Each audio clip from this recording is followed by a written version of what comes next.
Guys, we're getting to day 3. So we've kind of walked through in the first 2 days our tangent ratio, okay, and looked at solving sides and solving angles.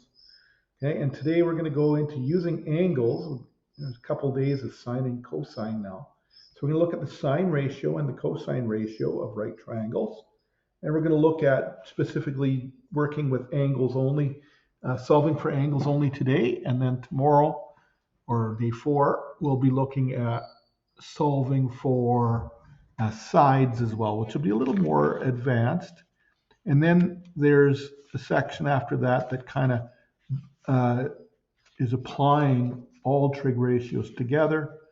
And then there's one that specifically focuses on just looking at multi-triangle type questions for the unit. So that's kind of how it goes. So probably, an 8 or 9 period unit, couple of weeks long, basically, if you include the hand-ins and things like that, that will come along as well, and the quiz and things like that. Okay, so let's get started with the cosine and sine part here. So first thing we have to do is we have to add the relationship of sine and cosine to our ratios now. So we've only got the opposite over the adjacent for tangent, but there's much more than that with right triangles. So if we have our right triangle, and again, it's very important that we know which angle we're using when we're doing these types of problems, because it can be either the top or the bottom angle, and that changes how you identify your sides within the right triangle. So let's say we're going to use angle A here as our angle that's given. Okay, and so this would be our opposite, this would be our adjacent, and this would be our hypotenuse.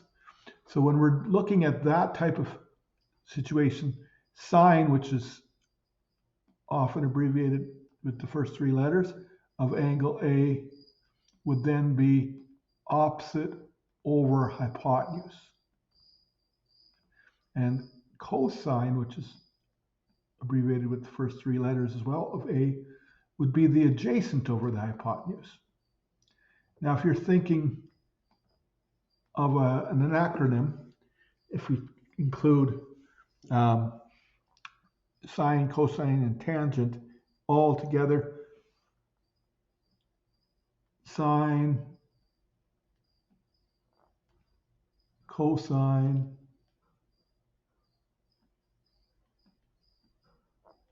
and tangent, you can kind of think of soka, toe. So think of soaking your toes, right? That's kind of the acronym. And one year I had a poster of somebody with putting their toe in some water. So you can think SOHCAHTOA to get that if you can't remember those formulas. But anyways, we're going to work with these two, and we're going to look specifically at finding angles. Okay, so the primary trig ratios are those 3: sine, cosine, and tangent. Later in your career as a math student, you'll be looking at 3 more ratios that come in right triangles. Okay, so let's take a look at, first of all, finding an angle using sine or cosine for an example. Finding the value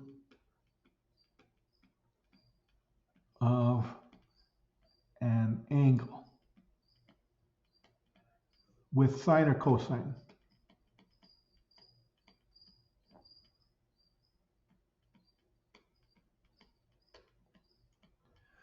Okay, so let's say we had this triangle here.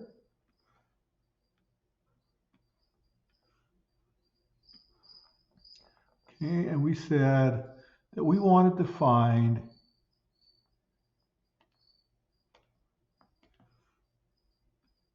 angle B. And let's say this is 306 millimeters. and this one here was 284 millimeters. Okay, so find angle B to the nearest tenth.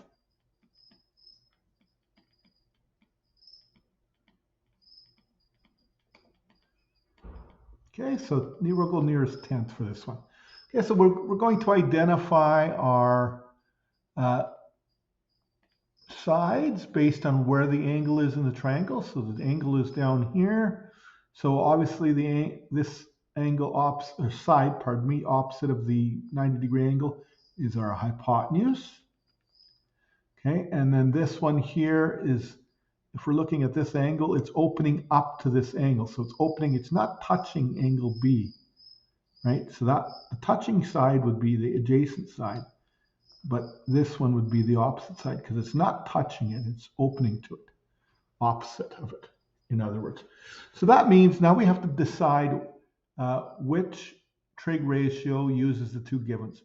So we're going to go this side and this side. So we've got opposite and hypotenuse given to us. So opposite and hypotenuse, we're going to look O and H. Well, that's this one. So that means we're going to be using the sine value. So sine, which we can abbreviate sin, of B is going to be equal to the opposite over the hypotenuse. Okay, so opposite over hypotenuse, that's 284 over 306. You can do that fairly quickly. Oops, not 206, 284, pardon me. 284 over 306. Now you'll find that in sine and cosine, no value of sine or cosine is greater than 1. It's always less than 1. So if you are getting a number over 1, you made a mistake somewhere or misdrew something or something like that. So this will always be a decimal smaller than 1, like 0.9 something, 0.7 something, it'll be smaller than 1 always. So we're going to divide those two at, make sure that your calculator again is in that degrees for when you do this. 284 divided by 306. That's going to get, and you can just leave that decimal number right on your calculator if you want. 0. And make sure that you're going down to 3. Well, since we're doing tenths, let's go down to 4 decimal places. 29281. Okay, now we have to convert that sine back into an angle. So this is where we're going to use the second function or the inverse function on our calculator. So we're going to go sine inverse of the decimal number. Now you have to be aware of what kind of calculator you have. If you have a smaller, older calculator with no special functions on it, you type in 0.9281 second function sine equal, and then it'll give you the angle. If you have a newer or a scientific calculator that works in forward motion, or if you're using the Desmos calculator online, you type in sine -1 or second function sine, put then the decimal number in and hit equal. So if I go inverse sine, so mine's a forward one. So if it's on there already, most calculators you can just go shift sine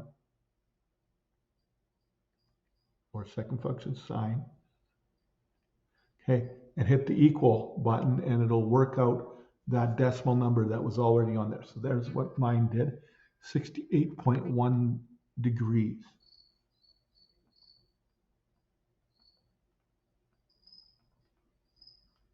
Again, similarly, we could do the same thing for a cosine one if you were given a cosine angle of some kind. Okay, so let's do a cosine example here, but I'll let you try this one. So let's draw one here.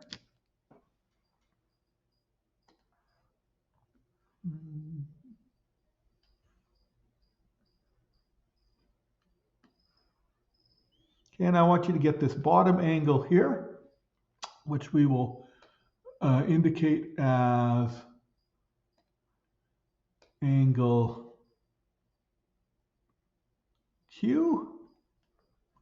And let's say that this here, this is our right angle in the corner here. And the hypotenuse, we know, let's say it's 1,068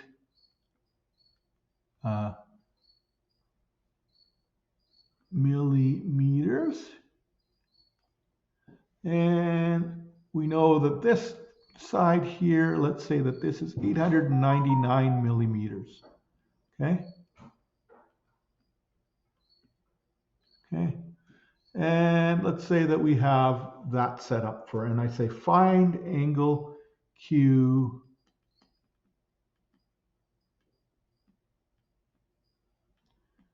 okay, for to the nearest tenth.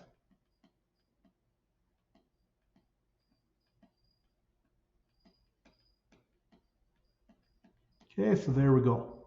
There's what we have for our setup of this type of question. So I'm going to let you try that one. So pause the video there and try it out, and then I'll work it out after you unpause it.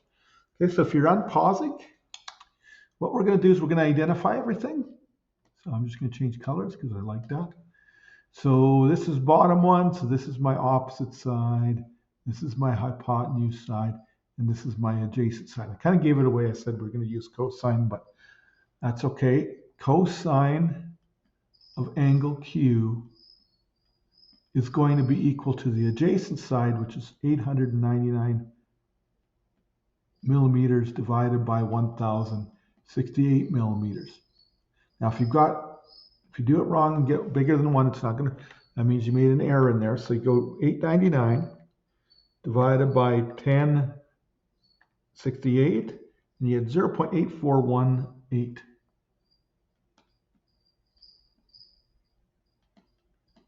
Okay, now once you have that, you have to inverse or second function, which is that symbol on your, make sure you're pushing the correct trig function, cosine, instead of sine or tangent, which, you know, that error sometimes happens. I do it sometimes, pushing the wrong one. So make sure you're clear on that. Make sure your calculator's in degrees as well. So then you go second function cosine. Okay, and that gives me 32.7 degrees to the nearest tenth. So that's going to give me angle Q. So that's 32.7 degrees equals angle Q. So that's just using sine and cosine with angles and finding that angle and you know, using the inverse function, doing one sine, one cosine, one for examples. We did some of this last year as part of our grade 9 stuff as well. So it shouldn't be anything that's rough. It might be a little rough in the sense that it's been a whole little while since we've done any of it math for summer. So let me just check my time here. I don't want these to go more than a half an hour. So we're about 14 minutes in. That's good. Okay, so we want to do a couple more. Let's try looking at a word problem or two in our next little areas that we're going to focus here. So if we're looking at somebody looking up from a ground, so if you're, let's just do if you're looking, there's the horizon, we'll say.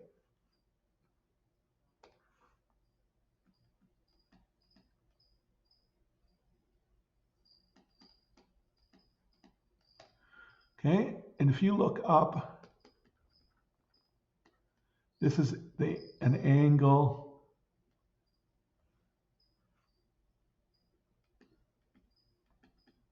of inclination.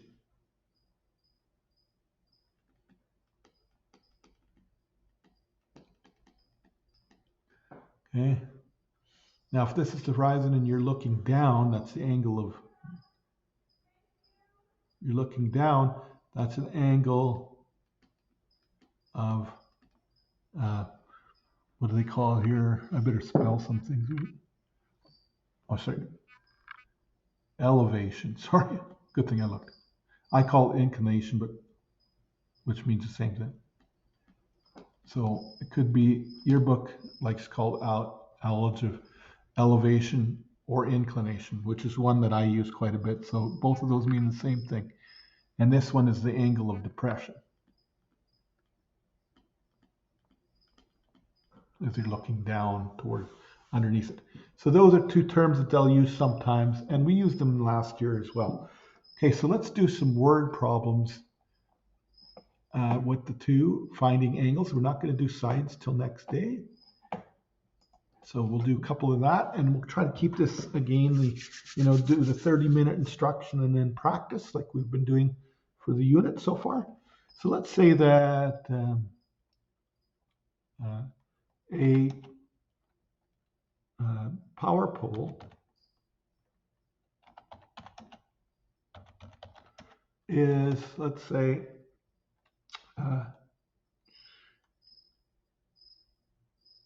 12, well, that's kind of high. Let's go 21.4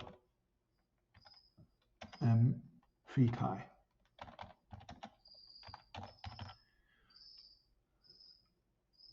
The length of the guide wire from its top to the ground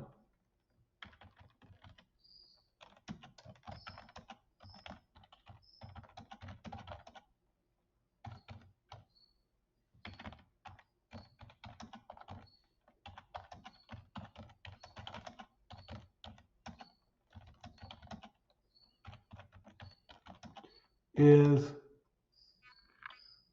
35.0 feet. What is the angle the wire makes with the ground?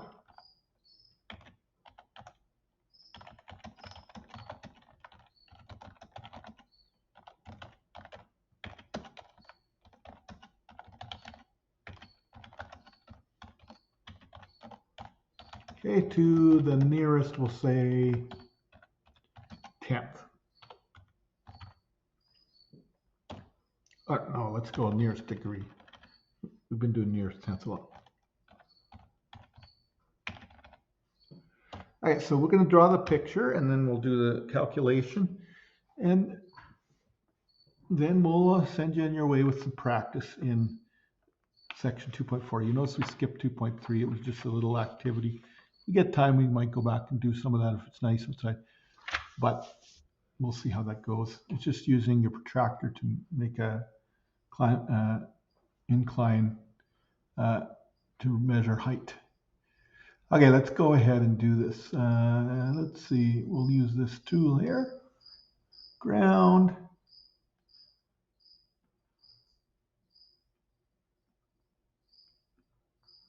Pole.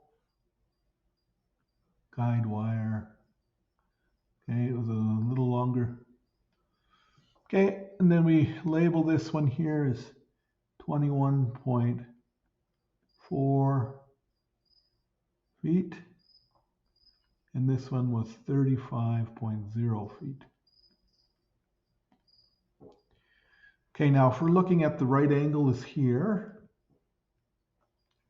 Now we have to say, okay, which angle are we trying to find? It says, find the angle, let's see, where is it here?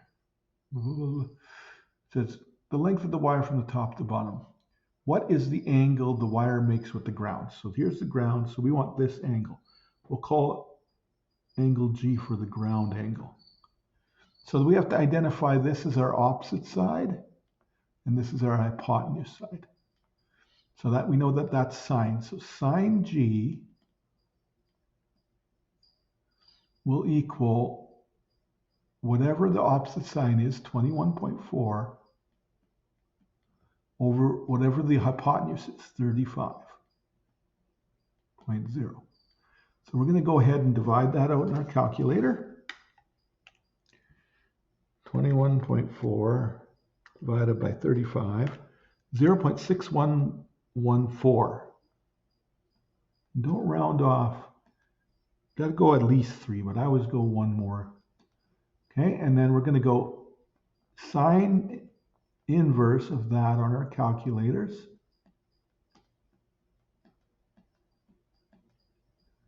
To get angle G. Okay, so second function, sine. Hopefully, I got 37.69, or so 37 goes to nearest angle would be, angle G would be 38 degrees.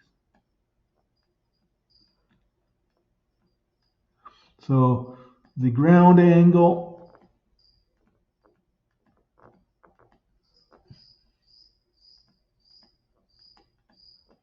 is 38 degrees.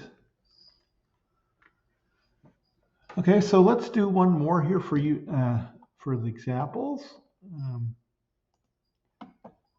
And then you can try it, and then I'll work it out, and then I'll give you some practice from the book. So let's say a bird is flying.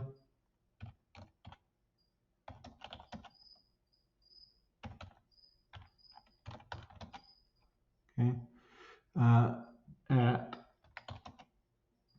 28 meters, let's go 28.0 meters above the ground.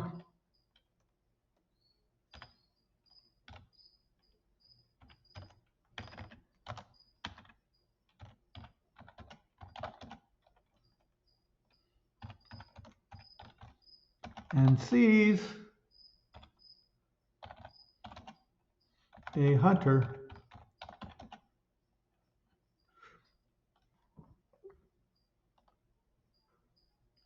let's say 48.5 meters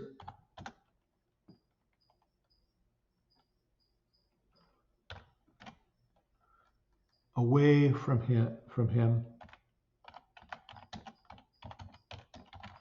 We'll say bird. Away from the bird along the diagonal. So not along the ground. That's the,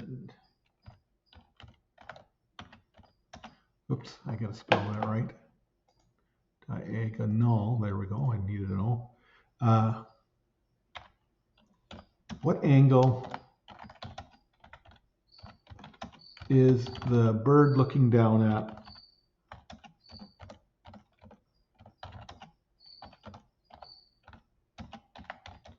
To see the hunter before he's going to dodge away, possibly. Okay, bird season's not that far away from starting. Might have already started here. I think 15th, something like that. Okay, so pause it, give it a try, and then I'm going to be working it out here once you unpause. Okay, so here we go. Draw the bird and the ground. Let's start with the ground first.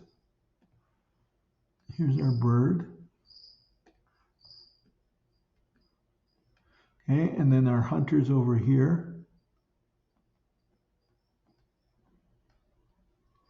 Okay, and he's looking down along the diagonal.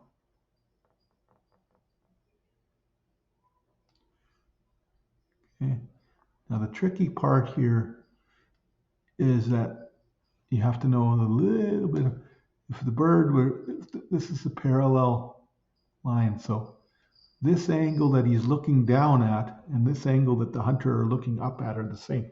So I want you to find this angle here. It's a bit of a tricky one. I wanted to see if you would catch. So this is the, we'll call this the angle that we want. So we'll call it A. And we know that he is 28 meters above the ground. Now the other way you could do it is you could draw a right triangle right here, straight out and then down, and then find that angle. It would be the same method. In fact, we can do that one too. You can see that. I'll draw that one here as well. This would be 28 meters as well. So it would work both ways. So you may get the same answer with a different diagram for this one. Okay, and then this horizontal distance, or this diagonal distance, 48.5. So we're looking at this one. This is going to be our opposite side. This is going to be our hypotenuse side. So still using sine in this case. like the last one. So the sine of the angle A is going to be equal to 28 over 48.5. Okay, so we take out a calculator. Divide those two numbers together to get 0.5774, or 773, pardon me. And then we're going to go sine inverse of that number to get angle A.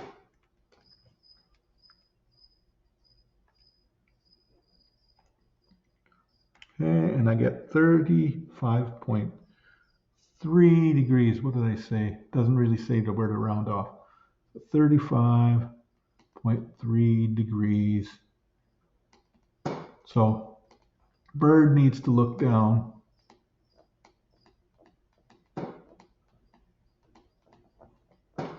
at 35.3 degrees. Okay, so that, well, it's about 26 minutes. Well, we did some pausing in there, so that'll be about half an hour. So what practice do we have? Well, there's only a couple pages of this. This is set 2.4 on page 95 and 96.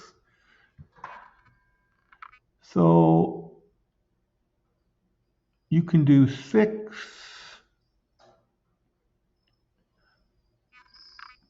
A and C, 7 A and C, 8 and C. Those are all drawn angles for you. Okay. And 10 and C, that one has mixed up angles in there. And then we'll do those ones don't take too long. And then you can do 12 and 13. Okay, it won't take you too long to do those for practice. And that's what we have for today. Good luck. Again, if you're having questions, make sure you can ask whenever. I will be available to help you out if you need it. Okay.